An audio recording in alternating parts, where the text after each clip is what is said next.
Hi, this is the Tolkien Curmudgeon. It's been a while since I've made a video, mainly because I keep worrying about this world which seems to be in such darkness these days.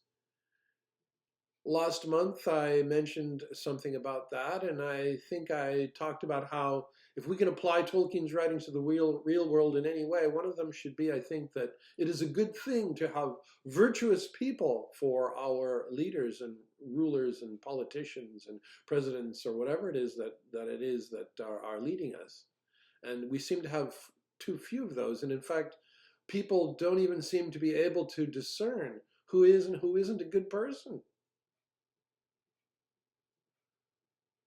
Anyway, I spend a lot more time worrying about the real world than I do about any fantasy world, so I almost feel guilty trying to escape from the real world into the world of Tolkien. And that's part of the problem for a lot of people, is that they're too busy being entertained. All they want to do is watch TV and listen to pop music or whatever it is. And then, of course, they have to worry about their own families. That's fine, but far too few people are well informed about what's going on in the world. Anyway, I'd like to talk today about why I think Galadriel in the Rings of Power was horrible, but Aragorn in the movies of The Lord of the Rings wasn't that bad, even though in both cases they were what you might call uncanonical. Well, the basic reason I want to get this out right up front, and that is that I like what they did with Aragorn, and I think what they did with Aragorn was pretty Tolkienian.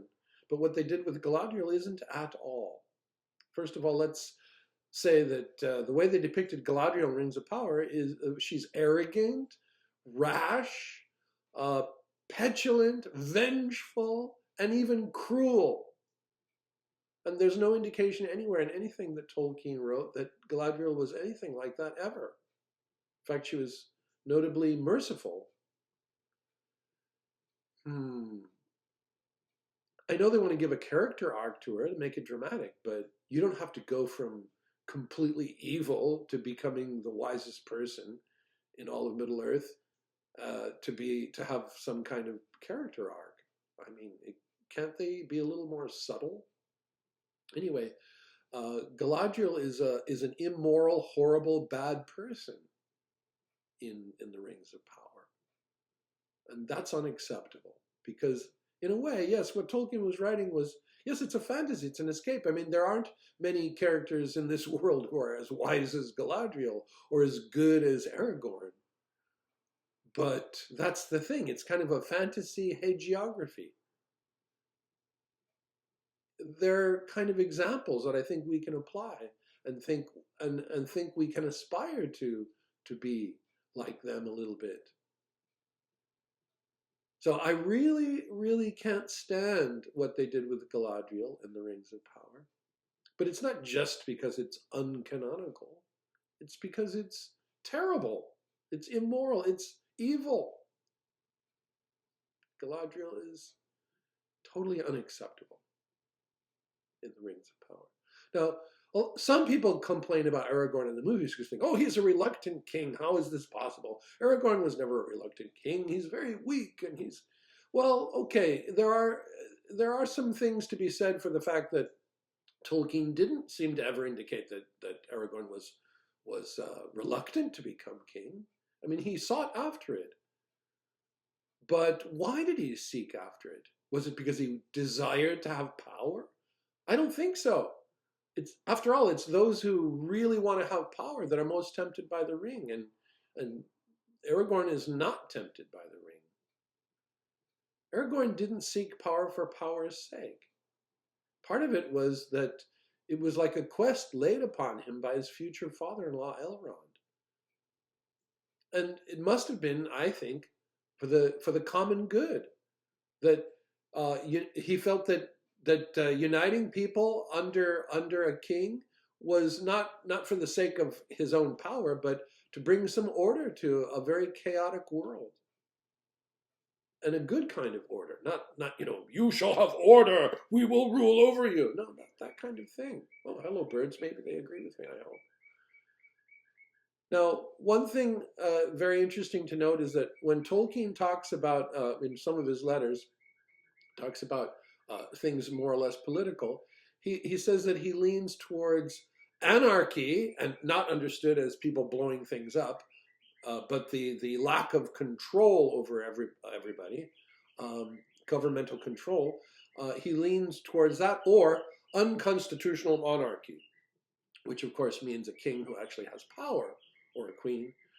But then later he goes on to modify that and say that actually that doesn't seem to work now, because um, back in the day, back when kings had power, uh, uh, things were very inefficient. You know, we didn't have surveillance technologies, and we didn't have modern weaponry, and all of these things that could be used to control people and control society.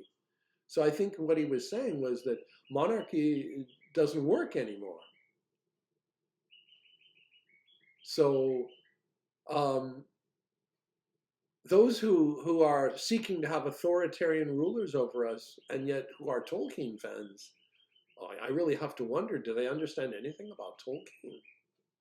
Of course, you don't have to agree with Tolkien, but fans of Tolkien, I wonder what they're thinking. Now, one thing Tolkien mentions in the same letter, which is very interesting, is the idea that in Christian tradition, nobody should ever want to become a bishop. If you want to become a bishop, you're basically the last person who should be a leader. And Tolkien even goes so far as to say not 1 in a million human beings is fit to be a leader. And least of all, people who want to be leaders should become leaders. And that's been one of the great downfalls, of course, of the church, is fighting over, I'm going to be bishop and lord of this, or pope of this, or patriarch of that, and people wanting to have power. And that's what the Lord of the Rings is about, isn't it? About the renunciation of coercive power, the destruction of a weapon. It's not about having an empire and exercising power. Yeah, at the end, Aragorn becomes king.